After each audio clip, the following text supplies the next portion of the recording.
Blackboard a little later. I haven't done it yet, so I've already got this far with it. So this is Cal 1. My name's Larry Mullins. My office is over in Maloney Building. In 120. My office hours are pretty much the same every day because my schedule's almost the same Monday through Thursday. So 12:30 to 2. If you need help.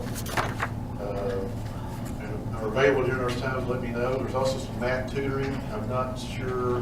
That normally runs 9 to 5 Monday through Thursday, and 9 to 2 on Friday. But I don't think it's going to start until maybe about Wednesday of this week. So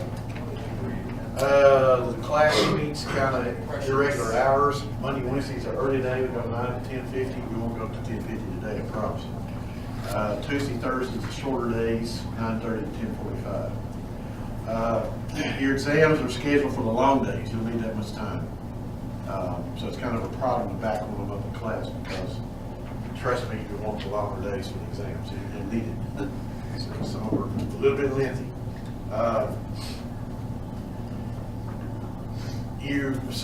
Three of you had not signed up for the lab, so I had to enroll you in the lab. You have to take 113 and 193 at the same time. You may not have known that when you registered. So there were like 3 people. You may see an extra 1 hour class math 193 pop up in your card, and that's because I entered you into it because you have to be in both of them. So 27 out of 30 actually did both of them correctly. So we have a web page around. It ain't the most interesting thing in the world, but it's you can go into Bluegrass website and you can look up pretty much any division here. There's some other info on there, the division phone number. If you can't find me, you need to contact me. They usually know where we are. The phone number and name of the math coordinator and assistant dean, all that good stuff's on here. Under campus information, this thing's never worked well, but you always run the possibility in January, February having a bad weather day. So if you don't see it announced on TV or they don't send you a weather alert or whatever, you can go to that website and it should tell you. Sometimes you get inconsistent information. One of them will tell you one thing, one will tell you the other. We've had that happen. So use your best judgment. If you live out quite a ways away and you're afraid to drive or something, don't take a chance on it. You can always catch yourself up. The course itself, course description, it says a course in one variable calculus. That is not entirely true, but anyway, we'll say that. Including topics from analytic geometry. You're going to learn and learn about derivatives and integrals of elementary functions, including a lot of trig functions. Class itself is a lecture 3 hours and recitation 2 hours a week. May not receive credit for 113 if you've already had 137 and so on. Prereq to get into class, ACT of 27 or above, SAT of 620 or above, or you should have taken Math 109 and 112, which is college algebra 3, or 110, which is now 160, so that's not right, but it's still what it says in the catalog. Cannot get into the class due to math placement. So most people come up the 109 and the trig route. So trig is no longer 112 either. This is used in some UK stuff. Trig's 155. So these numbers are outdated. You need to change those. The textbook, it's been around a while. We're still using kind of older edition. Mine looks kind of banged up, but it's calculus, early transcendentals, James Stewart. We've had this guy as a music for a long time. I have no idea what to charge you for in the bookstore. Way too much, I know that, but you can find it online. So, has anybody already bought it? You guys? I got mine on Amazon for $27. That's not all it's worth. It's probably $200 at the bookstore at least. Yep. So I have it. Well, I went to Amazon. Yeah, don't blame me. So, yeah, there's tons of websites out there where you can buy used books. So. There may even be a softback edition of this one. I'm not sure. I know the 170 book has a. They sold that for like $180, and you can buy it online for $22. Softback, same book, just didn't have a hardback cover. So you got a little time to shop around. Paid enough to take the course. You don't need to pay $200 for the textbook. There's some assigned homework. If you drop on down toward the bottom of the front page, I don't throw any curveballs. Most of it's take-home quizzes, to be honest with you. But if I do take up anything out of the textbook, I'll give you probably about a week's prior notice. I don't just walk in one day and say, "Yeah, I want your homework marks." There are some sections where I do take up homework, but not a lot. Most of it is take-home quizzes because they're kind of lumped together. If you drop down to the next block, it says quizzes may be given on a regular basis. And we have to put in there they may contain a writing component. That's that writing and reading across the curriculum, a SACS requirement thing. But if your quizzes and homework add up to 100 points, you should by all means turn all those in. There's enough of them. I usually throw a couple of them out at the end anyway, so if you don't turn a couple of them in, it's not going to hurt you. 4 exams, we used to do 3, and the problem with that was it made the 3rd exam a killer. I mean, it has so much stuff on it, it's unbelievable. So it works out a lot better to do 4 exams. So we finally figured that out after a while. And really makes the 4th exam very, very short. That's okay, because at that point you're getting ready to take a comprehensive final, so it kind of cuts you a little slack there. Final exam is comprehensive. We're required to give it. It's 150 points. And that's probably the hardest part of it, is going back and trying to review all that stuff, but this is what it is. You need to show that you can handle a comprehensive final to prove you're ready to take Cal 2 with somebody who's going to take Cal 2. The grading scale on the second page. The quizzes / homework, it should say, is 100 points. There's 400 points exams, that's 400. Final is 150, a total of 650. So right on the D there will be 90% of 650, which is 545 or something like that. You can figure it out. A B would be 80 to 89%, C 70 to 79%, and so on. If you're within 3 or 4 or 5 points of a certain grade at the end of the semester, I'd be able to do it. So if you end up with 89.9, that's an A. I'm not that accurate in grading. And by all means, check me when you get your exams back and make sure I've had it correct. I mean, I've done this for years, but I still make mistakes. Everybody does. Incomplete can be given for some reason you're unable to complete the course. I think I had one person in all the classes total last semester that ever happened, and it wasn't in this class. But if you ever get an incomplete in the class, the form has to be filled out, sent to the registrar. You have to be very detailed as to what the student's done to that point, what's remaining to be done, how the final grade is calculated. They're very, very picky on it. It didn't used to be, but they got burned on that time. The student came back and said, "Yeah, all I had to do is take the final." And he went on it. In particular, it happened to an instructor who did an incomplete in the summer and then he died. He didn't come back in the fall, so nobody knew what the student was supposed to do because that guy hadn't documented anything. So that they got real nervous about that. So because I've turned one in as kind of slipshod and it's like, nah, send it right back to me every week. You can give enough detail. Hopefully that won't happen to anyone, but it could. So, if you need to withdraw, you can do so by Monday, October 10th. That's the official midterm. We don't really have a midterm. You can withdraw after that date if you have attended at least 80% of classes.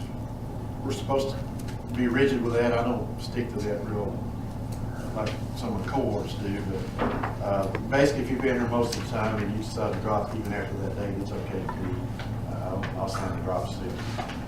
If you drop the 113, you got to also drop the 193. After you. Because it's just January. Oh, she didn't change the date on it. I'm sorry. I borrowed this from another instructor. It would be April 27th, I believe. I'll look that up and change it. I did not notice it done there. See, the deal is every instructor, pretty much every instructor is coordinator for a particular course, and this is not mine. I do the Math 170. I did not notice you changed that date, so. Well, yeah, that makes sense, doesn't it? I should have noticed that, but I didn't. I got in a big hurry and copied it. So, okay, but I'm pretty sure it's Thursday, April Well, Yeah, it is. The other, yeah, you've done the attendance thing. this one says Is 27. it on that one? Mhm. I did that one separate. Look at the one on the lab, that's it. This was borrowed from another Oh, yeah, I calendar. believe that's it. Yeah, I did the lab sheet myself. This one I didn't pay attention to, I assumed she had the right date. No big deal. We won't, that won't cause anybody a problem, I don't think. Attendance, you're as expected to try to be here at least 80% of the time. If you're not, you probably won't do that well anyway, because this class is so built on what you've done the previous day. It's like climbing stair steps, you won't fall off on it. If you do miss a day occasionally, I mean, you got to see it, it'll tell you what we did, or you can email me or call me or something, I'll tell you. Check with a classmate, whatever. Calculators, they ask you do not use a T89, 92, or cell phones, because cell phones can text other people on them and whatnot. The 89 and 92s will actually do calculus, which you need to know how to do with paper and pencil. Now, if you've got a TI-83 or 84 or something like that, that's okay. Just a general reminder, you should check your email probably at least weekly. I know years ago when my daughter was here, she wasn't checking hers, and she overpaid. School owed her like $400 back, and she wouldn't even aware of it. Finally, luckily, found out by some other way, and she checked her email. Oh, yeah, they sent me a message like 2 months ago. I didn't even see it. So y'all check your email accounts occasionally. The last 2 pages are homework problems. Yes, sir. The homework you like, I don't take hardly any of this. Most of it, like I said, is taken on quizzes. If I do decide to collect some from one of these sections, I'll let you know probably. no, if I do that, you can like give me feedback on them. I can't. Yeah. It's mainly for practice. You occasionally have somebody want you to look at it. The best thing to do is ask about the class or something you figure out. Because what I like to do at the beginning of each class is go over the homework questions you have from the previous time. So today we're supposed to look at a couple of sections and they're really just review. 1-1 and 1-3 are basically college algebra review. Then it's the street. I see everybody here's had trigonometry, 112, all 155. Okay. I know Dave can. So yeah, you're gonna need it. You're gonna find out there's a lot of trig in here, and even more so in Cal 2. There's a ton of Cal 2s. But yeah, these are just suggested more as practice problems. If I end up taking any of it up, I'll let you know. And you know, if you look on down here, say 4-1's got about 20 problems the same. I'm not taking 20 problems. 10 maximum, probably more like 5. So. What a good time to look at.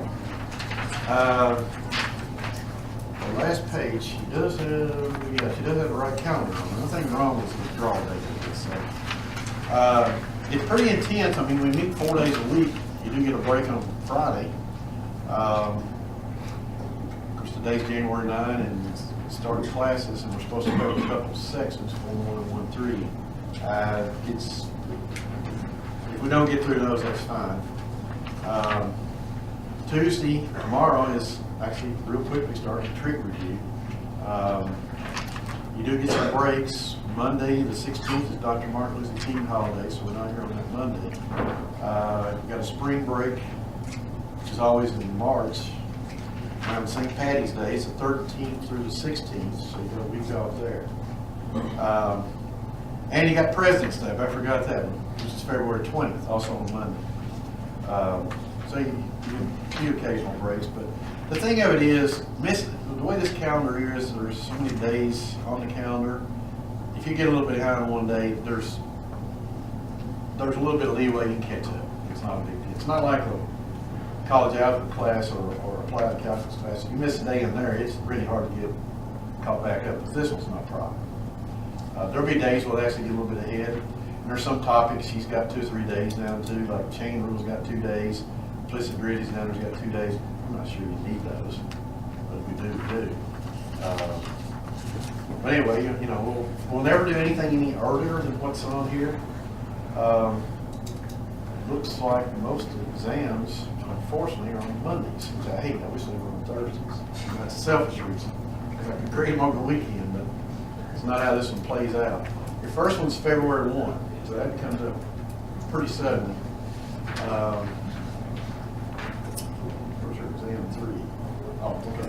Between exam 3 and exam 4, you really pretty much just cover one chapter of the book. So that's probably, exam 4 is the shortest. That kind of gives you a little bit of relief there. So, anybody got any questions? That's what people can get.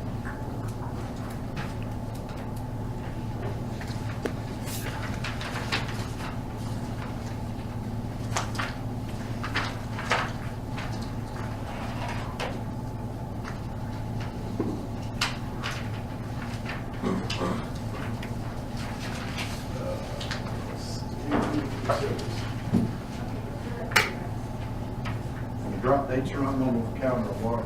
It's right on. That's relevant later on.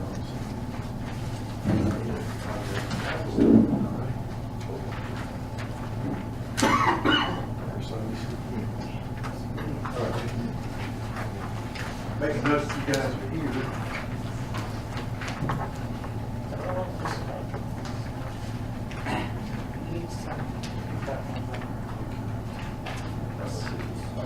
Are you here, Ethan? Is that right? Michael Powell. Oh, Michael. There's sometimes you think you did it, but one of the other times you can say.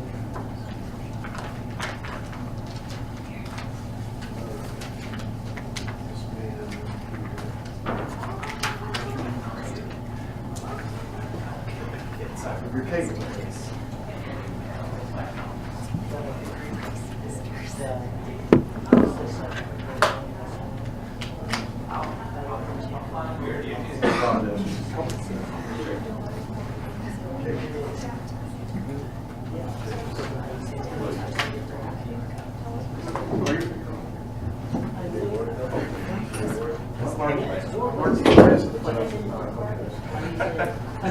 I was already here the whole time. I wish you were. I screwed it up and turned out all right.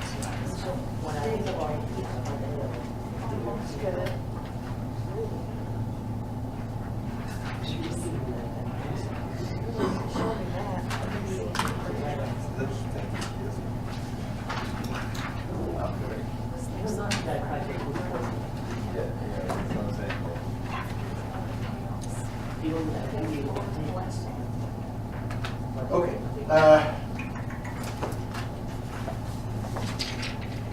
Like I said earlier, they put a couple of little sections in here that really are a review of Math 150. What I've done is just kind of go somewhere around and pick out some of the things you probably ought to already know, but if not, review them.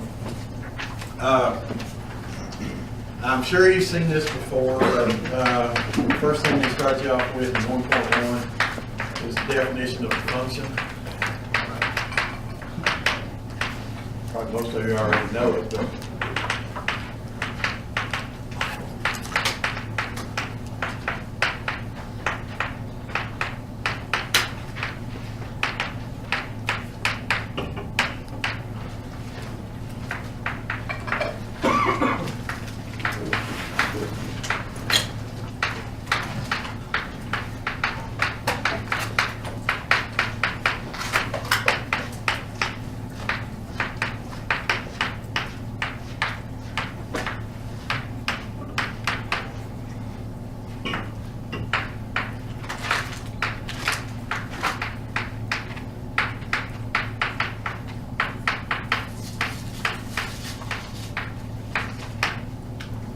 I'll say something similar to that, probably 150, possibly even true. It's a rule of science that each member of set A called the domain, one and only one member of set B called a range. Each x is paired with one y. There's no repeating x values. I mean, there's 100 ways you can say it. In fact, they devoted a couple pages to showing you how to define a function of words by picture, algebraically, yada yada, and so on. But basically it comes down to this. You're going to be looking at graphs of things. Some will be functions and some won't. And this is old hat to you. The graph of a function passes a vertical line test.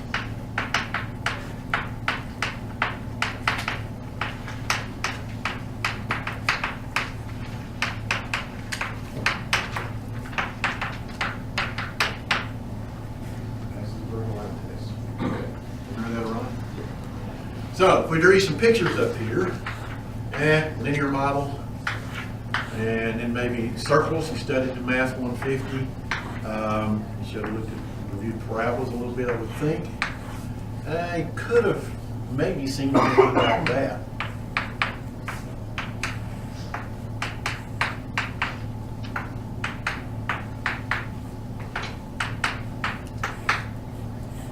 Which of those two are functions and which are not? Yeah. 1 and 3. Yeah, 1 and 3 are. Passes vertical line test. So this one, yes.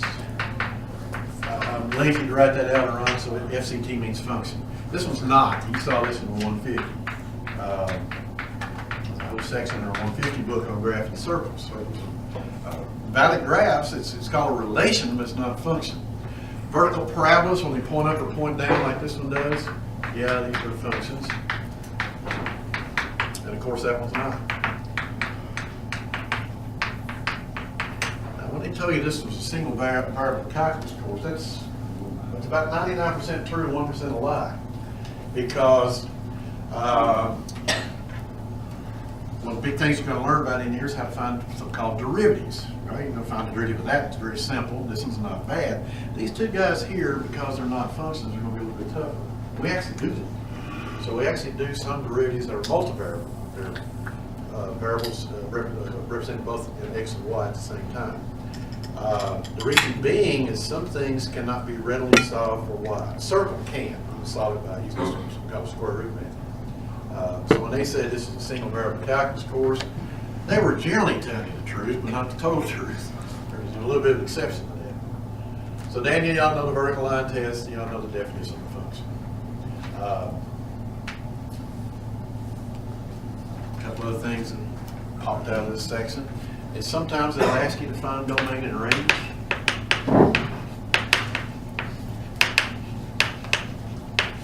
You'll have to do this in a section on curve sketching. Range they ultimately give up on because it's just too doggone hard to find sometimes, but they don't go away with domain. So what if you were given a picture, let's say something looks like this.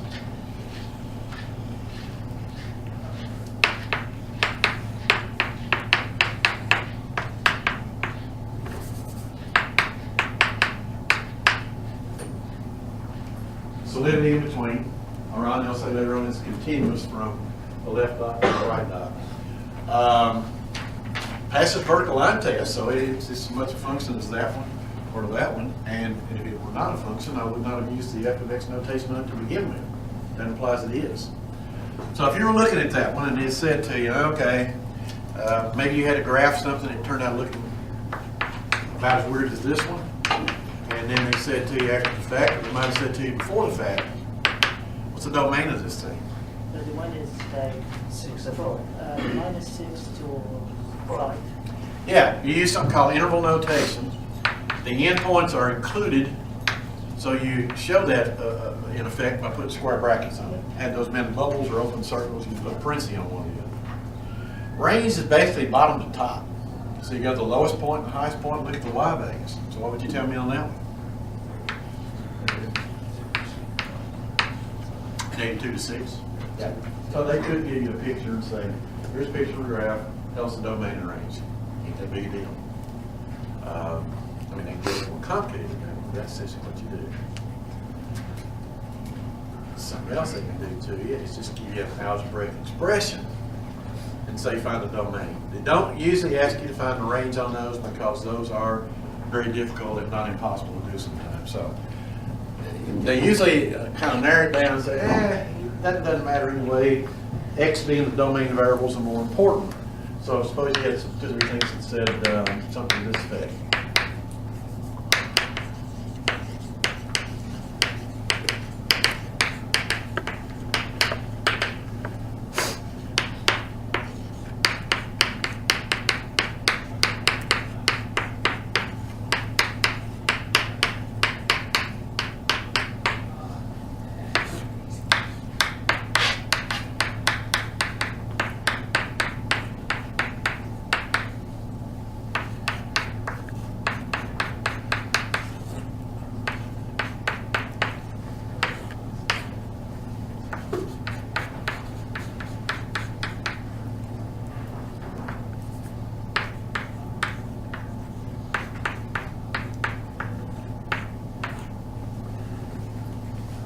Anybody remember how to do those?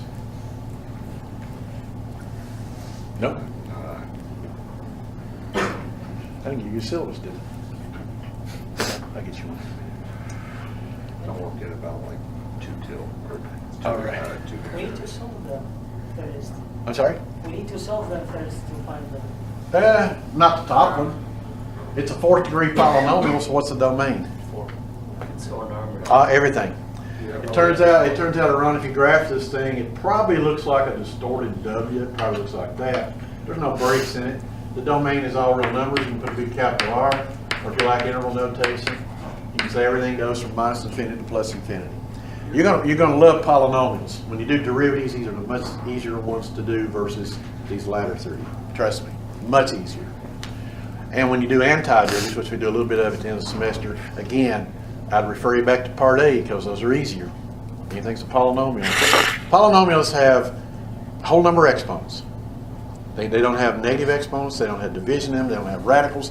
And Paris thought they don't have logarithms or anything like that in them. These other three guys are all restricted. Their domains are not all real numbers. So on B, it can be anything other than like what, 3 Or a negative 3. or -3. Because if you put a 3 or negative 3 in there, what happens? You get division by Yeah, what? you get by 0. Yeah, can't do it. So you're going to find out when you get to the calculus end of that, and they're going to say, that thing is not differentiable at plus or minus 3. It means you can't do the derivative there. We don't even know what a derivative is yet, but you'll find out. What about C? What's the problem with that one? It would be 3 plus over 3. Well, 3 will work. Man, because it gives you what? 6 take away 6 is 0, square root of 0 is 0. Would 2 work?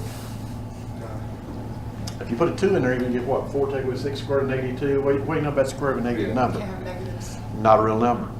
So your answer on this one is x better be bigger than or equal to 3. What they typically told you to do back in 150 is to take the radicand and setting greater than or equal to 0. You end up having to solve a little inequality. No big deal. Move the 6 over, add 6 to both sides, whatever, and then divide by 2 and there's your domain. So the radicand, that's what 2x minus 6 is called, has got to be 0 or positive. Cannot be a negative number. D is very similar to C, and that's probably the hardest one for you guys to remember. What numbers can you not take the logarithm of? Negative. Negative number won't work, nor 0. If you ask a calculator to take the log of 0, it'll say domain error. So when you do this one, this is called the argument now, not less the than radical. 5. Yeah, for this one, you take the argument and you make it strictly greater than 0. Move the 5 back over. No equal mark on it. Just x greater than -5. So these last two, finding the domains is very simple. You will have to find a domain on any and everything you're going to have to graph. I think it's in chapter 3. After they show you how to do curve sketching by using the first and second derivative, they're going to tell you the very first thing you do before you do any calculus, if you're graphing anything that looks like any one of these things, is figure out what the domain is. Do that first up front. And if it's all real numbers, then that's the easiest one, the easiest type you can deal with. Polynomials, everything about them's easier. Limits, derivatives, anti-derivatives, everything you're going to see in here, these guys are much preferable to the last three. Much easier to work with. Justin, you all right? Yeah, okay. So, like I said, it's a little bit of Math 150 review. I don't know how long it's been for some of you guys. It could have been last semester. It could have been 2 years, 3 years ago. But that's essentially what they're doing to you. There are some graphs in there, Ron, you should know the shapes of. This is a handout we use in Math 150. I just ran you guys copies of it. There's about 7 or 8 or 9 graphs that you should be familiar with, so I just made you copies of them to look at. Some of these will come back to you, I think.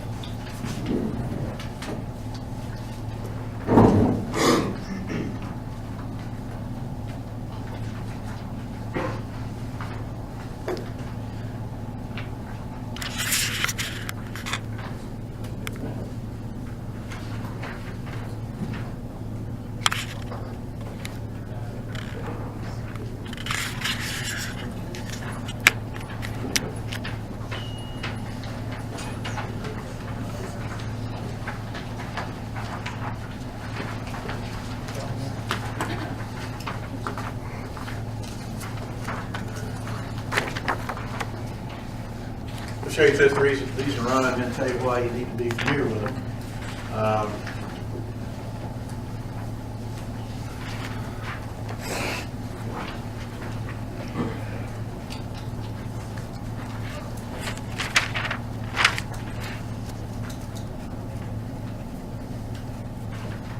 Yeah, and 150, they said, well, our textbook referred to these as library functions, and they gave you like 8 or 9 of them, and he said, you know, y'all know what these look like, because you may see them at the next level. They didn't tell you why you may see them. But just a quick little overview of them. This one's called the identity function. When you studied inverse functions, you found out when you graphed a function that's inverse that exhibited symmetry about the line y equals x. I don't know if you remember that or not. It's just a little straight line linear graph that dissects the, let's do the first and third quadrants. And again, when you study inverse functions, that's when you saw that. But we will talk about inverse functions a little bit. In fact, the latter part of this week. Say I know what y equals x looks like. The parabola. I think most everybody probably remembers that one. Horseshoe shape. Roughly like that. And I could write all the stuff up here about domain and range on them, but it's on the sheet. So. What about this? Jack the exponent up to a 3. It's no longer a parabola. One goes up, one goes down. Yeah, turn to the right, it looks like this. Roughly. Y equals x cubed. It turns out, Truman, if you graph x squared, x to the 4th, x to the 6th, x to the 8th, that'll look like that one. If you graph x to an odd power, 3, 5, 7, 9, that'll look pretty much like that one. It kind of comes in 2 forms. And that's it.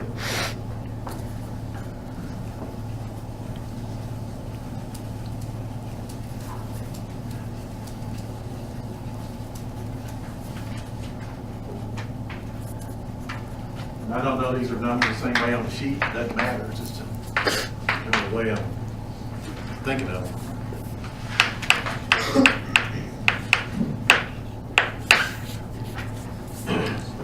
Squeeze that one in here. Remember what this one looks like.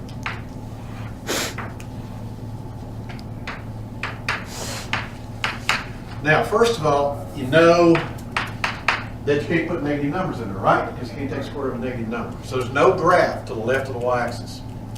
The smallest number you can legally take square root of is 0. Square root of 0 is 0.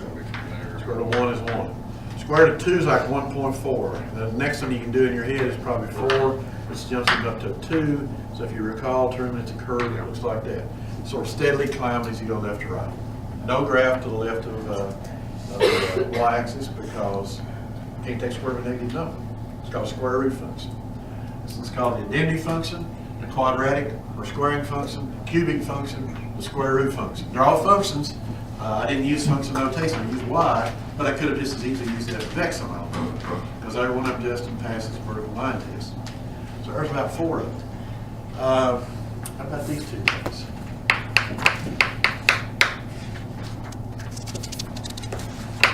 This one guy, I'm sorry, I already did the other one. Anybody remember what the cube of x looks like? Looks like 4, but with the same end on the other side. Yeah, at least on the side. It's roughly like this. The cube root function. Does anybody remember a special bond between 3 and 5?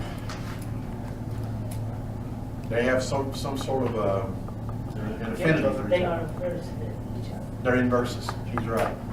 If you graph this guy and this guy and this guy all in the same picture, you can see the symmetry about the line y equals x that they exhibit.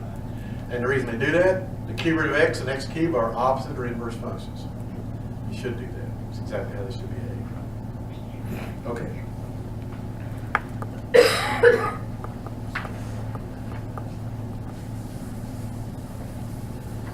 Here's one they really like to compare to the quadratic model over there. The absolute value function.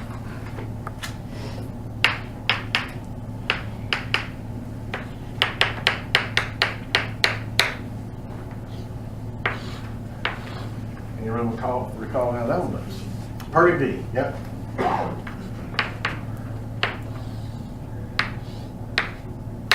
It's right there like that. Purdy B.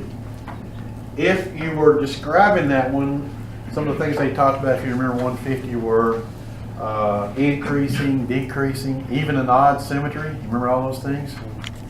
They would say, Ron, this has even symmetry because the y is cuts in half. They would say the same thing about y is x squared.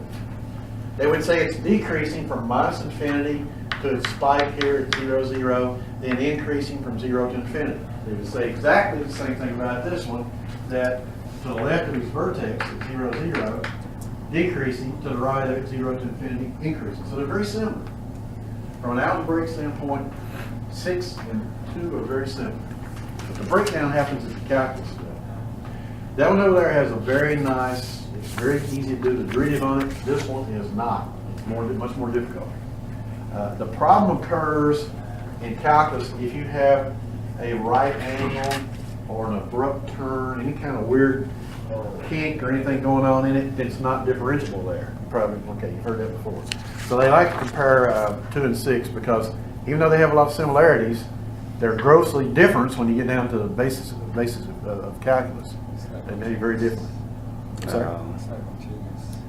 It is continuous, but it's not differential. Sharp, yeah. It's sharp edge, yeah. Can't have continuity at sharp edge. Okay, here's one I kind of forgot. Y equals constant. Say y equals 3. If we tell you to graph y equals 3, what kind of line do you get? Straight line, but horizontal. Yeah. Let's assume C is positive.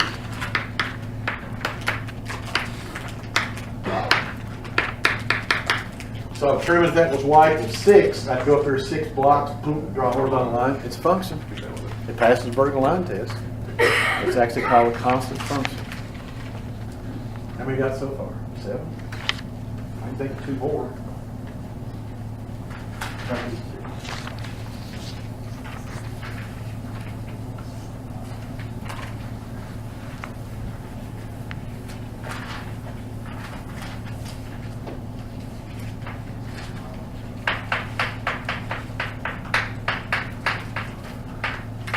I made a big deal about writing the domains down on the previously, but I probably should on this one. The domain here is x cannot be 0. 1 divided by 0 is undefined. Does anybody remember what this one looks like?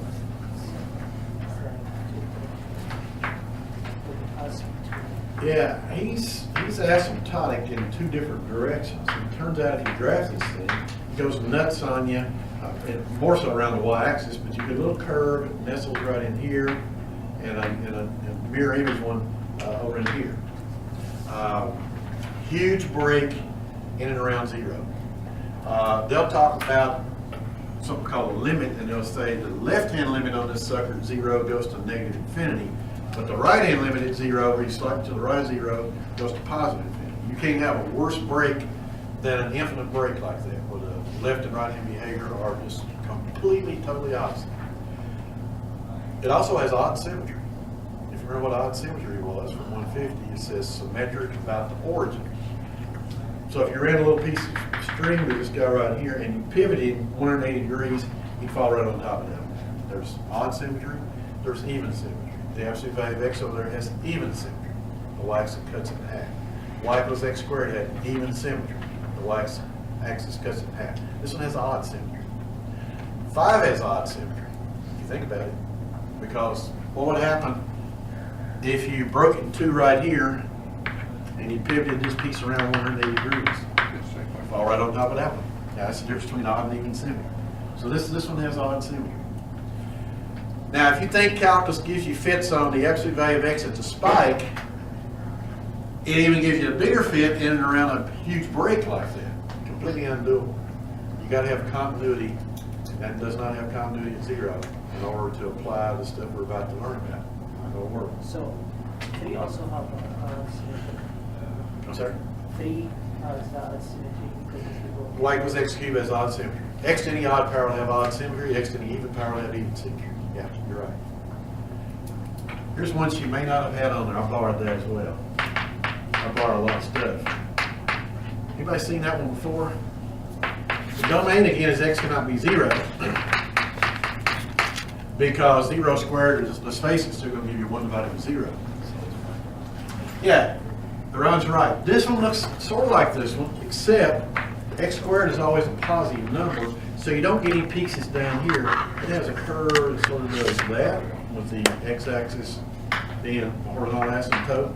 The y-axis is again vertical asymptote, but your other piece of it nestles up in here.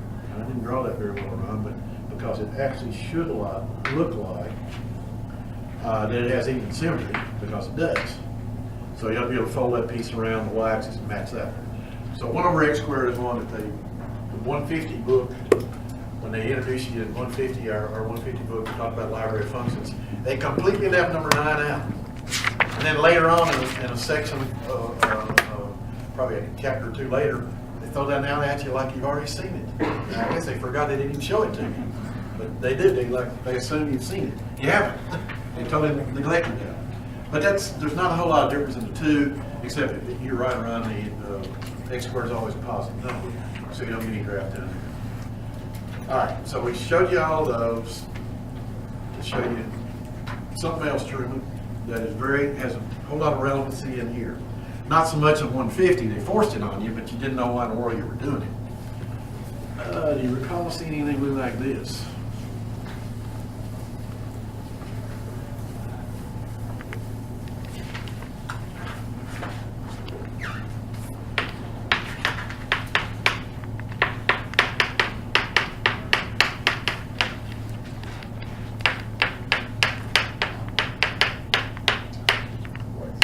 Oh,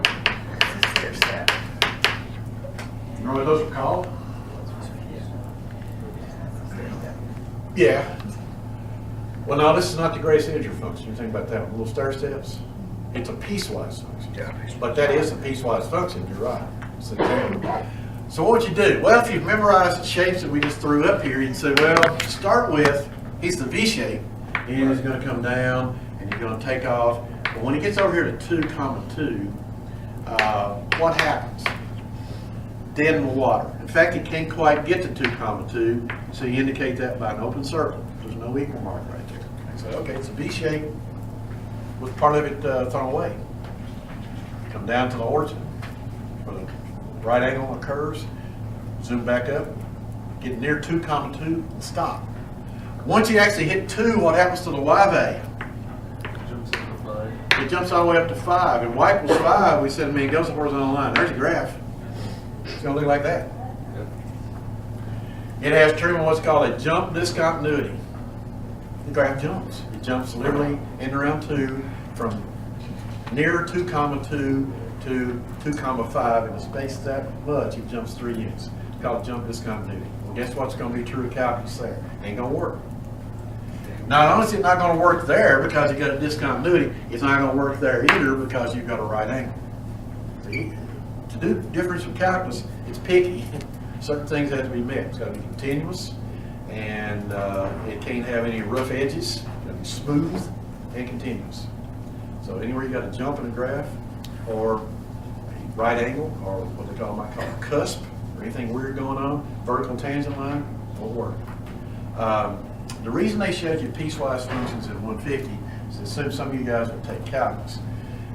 There's 3 things you got to study, 2 things you got to study before you get to the definition of the derivative: limits and continuity. Continuity is kind of obvious. This thing's continuous everywhere except x equals 0. So it's basically a domain question. Same thing's true on this one. That one's continuous everywhere except at 2. You're right. And then next thing they're going to talk about is they're going to say, well, okay, it's not continuous there. What's the left-hand limit at 2? And you're going to say, well, when I'm slightly to the left of 2, y is approximately 2, it's 1.999, but the right-hand limit is all the way up here at 5. So you're going to talk about what's behaving at a bad value, real close to it on the left and right. It's called a left and right-hand limit. So the natural process to get to derivative is to study limits, continuity first, and then derivative. So the best way to talk about all kinds of weird graphs with weird breaks in them is a piecewise function. And if you can keep them, for the most part, relevant to the 8 or 9 graphs Justin showed you, it makes life a lot easier because you're not sitting there trying to sketch them. you're saying, well, I got a rough idea what this looks like. I don't need to draw a real accurate picture. I just want a rough sketch of what's going on. And big time saver. So hang on to that sheet and kind of review yourself on those graphs. This one, I don't think she had that one on there, but it does come up occasionally, a couple times, so might add that one to it. So yeah, I mean, when you're sitting in a 150 class, it just looks like somebody's trying to torture you. What in the world? Why don't you show me this stuff? Try this one. See what you can do with this one. One more.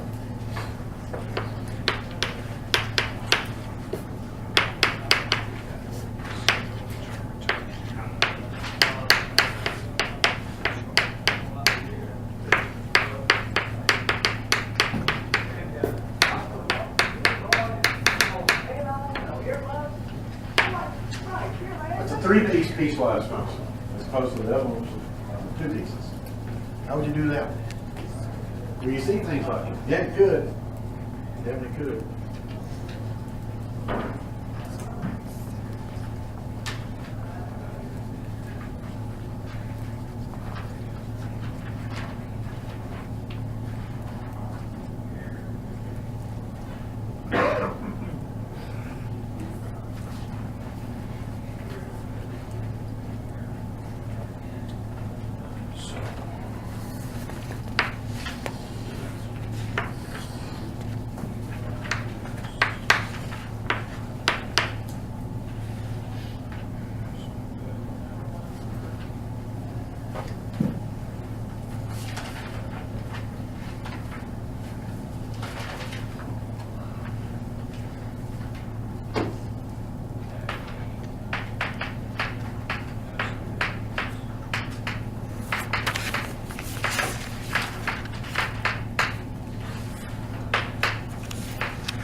I'm being sarcastic. That was okay.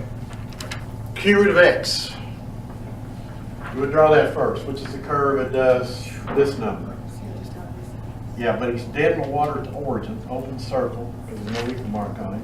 So you draw a little chunk, it looks roughly like that. Say, all right, you did that. That's constant at 4. But it's only at a single dot, so Yeah, it's it's not a a horizontal dot. piece, it's It's nothing but four a on the single y-axis. point, right? So you draw a solid dot at 0, 4. In other words, it's giving you the y-intercept. That's all it means. Then what? 0 and finish up. Yeah, it becomes the square root graph. So it kind of makes it almost look like the entire cube root of x with a hole in it, but that's not quite accurate because they're not the same piece. This one has a little more rise above the x-axis than that one does. It's a little more compressed, but it doesn't matter. It's just a rough sketch. That one has what's called a whole discontinuity or a fixable discontinuity. You can reassign a value of 0 when x is 0, and that dot will come down and fill it in and make it totally continuous. We'll talk about in calculus, fixing a point discontinuity. You can fix that one just by reassigning a value of 0 right there. When x is 0, the dot gets slid down and fills in the dot. That's all. Could you not take the derivative in its current? You would have to say the derivative of it to the left of 0 is So you 1/3 would x take- to the minus 2/3. Okay. Yeah, and the derivative to the right of 0 is 1/2 x to the minus 1/2 power and so forth. And you can't really talk about the derivative of it at 0 because it's got a bubble in it. Because of it, Yeah, okay. it's not differentiable there. Yeah, you're getting into left and right hand derivatives, which is way ahead of where we are right now. Yeah. Yeah. Okay. This is a topic I hated to look at the book, but it didn't seem much use in it. The only place this really is much benefit to you is when you're doing trig graphs. When you're doing trig graphs, remember in trig, you guys took trigonometry, they have you take a trig graph and you figure the phase shift and maybe the vertical shift and all that good stuff. A little bit of use there, but as far as the algebraic benefits of it for us in here, not much really. I mean, for example, if they said to you, graph this one versus this one. You should know that they're both a throwback to the square root of x. Because the graph looks roughly like that. But now how do you draw those two from the knowledge of which one does what? Yeah, this means a vertical drop. If the number is sort of detached, you get a vertical shift down. So your actual drawing on this one, where this thing had started at 0, 0, would drop down around 0, -2. Then it's the same curve. And I don't know what's crossing the x-axis. I don't care. I mean, we can find out if we wanted. So a number sort of detached from the variable.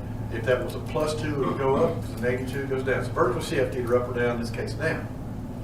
What if the number is attached in a grouping symbol with a variable? You get a horizontal shift. So it will be like here to the right. It goes to the right. It's opposite of what you first think. Yeah. Subtraction goes to the right.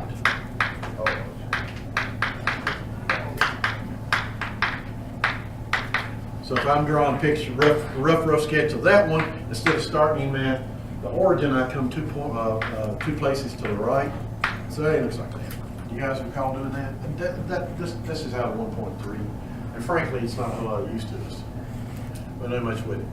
Other than what we're reviewing a little bit on trig graphs, transformations are kind of useful there. But as far as any of the algebraic stuff you do, they're not worth a whole lot.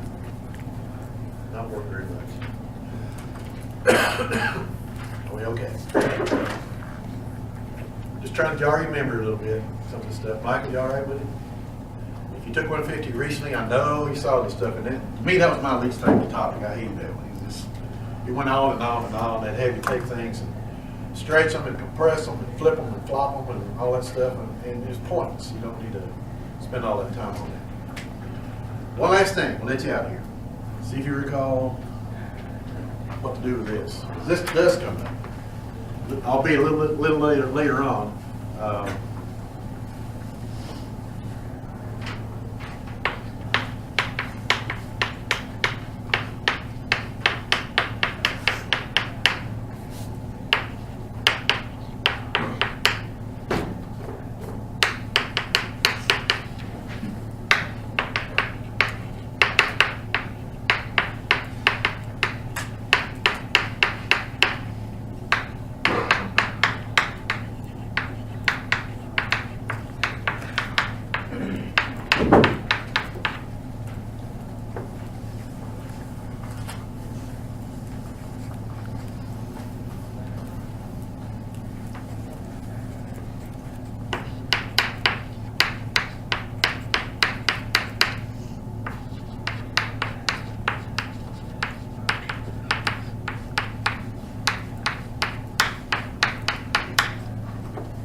Anybody remember what that means to do? You put G as the X of F.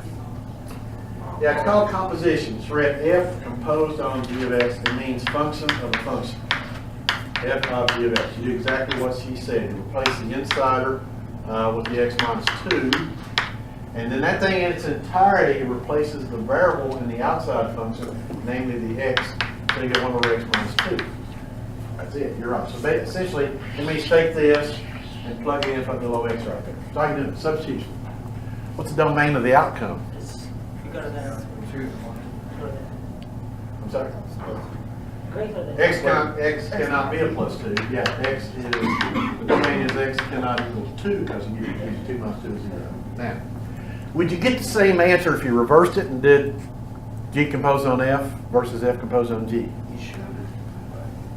Well, the answer to that is not usual. which is to be 1x minus 2. 1 over x minus 2. Yeah, that means now that this replaces just that little X. Now, they're different answers. Those are not the same thing. In a different domain. The problem now is X cannot be 0. 1 divided by 0 is undefined. $64 question.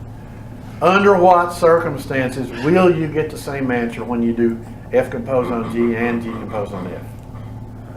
It can happen. When does it happen? Does anybody remember? You sort of gave me the answer a minute ago and something you said. Somebody said, who said it? Inverse function. When they're inverse functions. Yeah, he's right. If f and g had been inverse functions and I had composed them in either direction, I would have gotten x for the answer. That's the only time it's going to happen. I'm sorry? Well, I mean, for example, you don't have to do this one. If you try it with f of x is the cube root of x and g of x is x cubed, and you do the composition in either direction, you're going to get x, I promise you. Because one of them is going to give you the cube root of x quantity cubed, for example, and what happens? Blows the radical away. But that's the only time you're going to get the same result. Only when they're inverses of one another. These are not inverses of one another. No way, no how. So therefore, you're not going to get the same answer when you do it, you know, multi-directions like that. It's not going to happen. Oh, okay. That's enough to lay on you in one day. We'll quit there. You're going to find the Mondays and Wednesdays are a little bit long. If you get tired in the middle, let us know. Take a little break or something. Where'd you get your book? Amazon. Amazon? Okay. Now you guys, what, 20? Mine, I did 27 because I got it in 2 days. Oh, okay. They have other ones, but it took long. You don't want to destroy your pocketbook by going to the bookstore, look at some of the websites. She said you got that at Amazon.